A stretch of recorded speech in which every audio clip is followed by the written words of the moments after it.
मामला भिंड जिले के चरथर मजरा ग्राम हजूरीपुरा गांव का है, जहां 20 साल से बिजली पानी की समस्या बनी हुई है।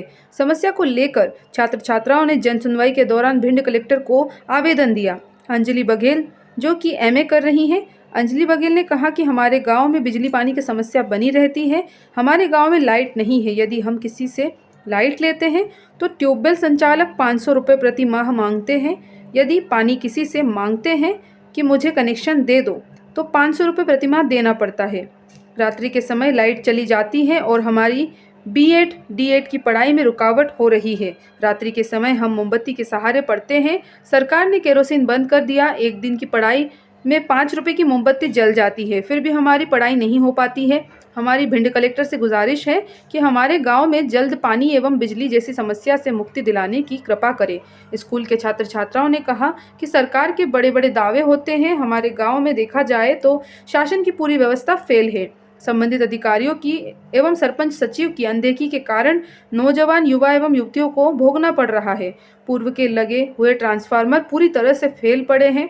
बिजली विभाग के अधिकारियों की अनदेखी के कारण हमारे गांव में ट्रांसफार्मर नहीं रखा जा रहा है। आखिर छात्र छात्राएं अपनी गुहार किससे लगाने जाए, तब उनके गांव में जाकर बिजली जैसी समस्या एवं पानी जैसी समस्या से निजात मिल सके। क्या मामला है, क्या समस्या लेके आज भिंड कलेक्टर को आप आवेदन देने आए हैं? क्या है प्रॉब्लम? जी सर, हमारे यहाँ लाइट की व्यवस्था नहीं है और पानी की भी व्यवस्था नहीं है। हर गांव में पानी की सप्लाई हो चुकी है, लाइट की भी व्यवस्था है और हमारा गांव ही ऐसा है जिसमें ना तो लाइट की व्यवस्था की जा रही है और ना ही पानी की व्यवस्था की जा रही है।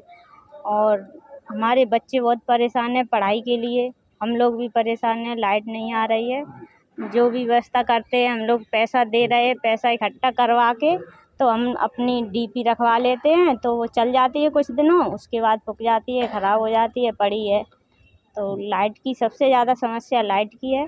और हम लोग आपके गांव में कितनी वोटिंग लिस्ट है? जी सर, हमारे गांव में 500-600 के करीब वोटिंग लिस्ट है और हम लोग केवल ये चाहते हैं कि हमारे यहाँ पानी और लाइट की व्यवस्था सरकार के हिसाब से कर दी जाए। जो भी खर्चा देने का होगा वो भी हम देंगे, लाइट का पैसा लगेगा वो भी देंगे। और हम लोग बहुत परेशान हो रहे हैं। यहाँ कलेक्टर साहब के यहाँ आए हैं, शायद यहाँ कुछ सुनवाई की जाए हमारी लाइट और पानी की। क्या नाम है आपका? जी, मेरा निशा बघेल, हजूरीपुरा से बोल रहे हैं। तो पंचायत कौन सी लगती है? पंचायत हमारी ग्राम चरथर है। क्या नाम है? जी, निशा बघेल।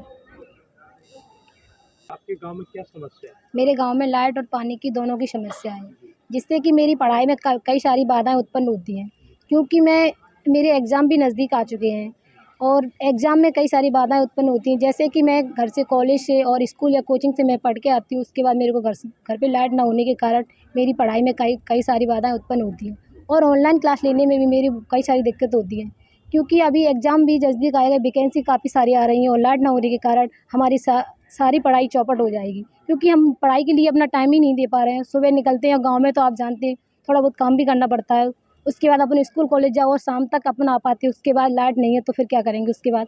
इसमें हमारा बहुत लॉस हो रहा है और सरकार को ये नहीं दिख रहा है कि कम से कम गाँव को व्यवस्था कितनी भंग चल रही है। हमारे गाँव की नहीं, कई सारे गाँव में ऐसी कई सारी महिलाएँ तो हमारे यहाँ की अनपढ़ हैं, उन्हें अपनी शिक्षा अधिकार के बारे में कोई इन्फॉर्मेशन मतलब नहीं है, तो ये कुछ नहीं कह पाती हैं वो, और उन लोग जागरूक नहीं है। इसलिए उन्हें कम से कम हमारे यहाँ 20 साल हो चुके हैं ये लाइट का मामला देखते देखते। आज भी 20 साल, क्योंकि मम्मी बताती हैं कि अगर आप अपने गांव में 20 साल से लाइट नहीं है, ऐसे ही करते रहते हैं। जो लोग बाग हैं कहीं डाल देते हैं लाइट, कहीं से कहीं से। अब 2-3 साल के बाद हमारे यहाँ के पूर्व सरपंच रहे, उनने पहले कुछ डीपी रखवाई थी, तो उसमें डीपी में जो लाइट वगैरह एक बार रखवा देते हैं, उसके बाद वो ख़राब हो जाती है, तो हमारे गाँव के लोग उसे मिलजुल कर सही करवा लेते हैं। और जब अपने पास पैसा होता है तो सही करवा लेते हैं, और पैसा ना होने के कारण तो 2 या 3-4 महीने डली रहती है, और ये साल में 2 या 3 बार होती है। और साल में 2 या 3 बार होने के बावजूद भी ये महीने में 1 महीने या 2 महीने ख़राब होने के बाद भी ये एक बार सही हो पाती है। अब की बार तो 3 या 4 महीने हो चुके हैं, फिर भी उसकी कोई सुनवाई नहीं है। इससे हम लोगों की पढ़ाई में कई सारी बाधाएं उत्पन्न हो रही हैं। मेरे कलेक्टर महोदय से अनुरोध है कि हमारी आवाज़ को अगर वो सुन रहे हो तो जल्दी से जल्दी इस समस्या का समाधान किया जाए। जी, अभी आप लाइट कैसे जला रही हैं? अभी मैं कुछ नहीं जला रही हूँ, मोमबत्ती या चिमनी वगैरह जलाकर काम चलाती हूँ। अब तो मिट्टी का तेल भी नहीं मिलता है, उसको चिमनी भी जला सकती हूँ, मोमबत्ती से ही पड़ती हूँ। जितना वो मोमबत्ती कितनी देर तक जल सकती है। क्या नाम है आपका? मेरा और नाम कितने अंजलि पढ़ रही हैं? बघेल है और अभी मैं एमए कर रही हूँ। कौन सी गांव से? मैं हजूरीपुरा गांव से हूँ, पंचायत कौन सी? चरथर। सारी प्रॉब्लम में अगर पानी नहीं है, सुबह नहाना है तो उनके घर अगर किसी के घर से 200 से 300 रुपये महीने वो पानी देते हैं। अब तो वो बोल रहे हैं कि 500 रुपये करेंगे, तो और उसमें भी वो एक बार पानी देते हैं। और उनसे भी बोलो हमारा पानी चालू कर दो, उनसे बहुत घिघिया कर बोलना पड़ता है कि हमारा पानी चालू, तब भी वे नहीं करते। तो नहाने के लिए बहुत परेशान होती हूँ। और हैंडपम्प भी हमारे यहाँ के ख़राब हो चुके हैं, क्योंकि अब हैंडपम्प कोई चलाता नहीं है। अब हर जगह पानी की व्यवस्था है, वाटर हार्वेस्टिंग हो रही है, पर अपने हमारे यहाँ पर कुछ भी नहीं हो रहा है। तो सरकार से मेरे भी अनुरोध है कि हमारे यहाँ पानी की व्यवस्था की जाए। भिंड से श्याम सुंदर उपाध्याय की रिपोर्ट।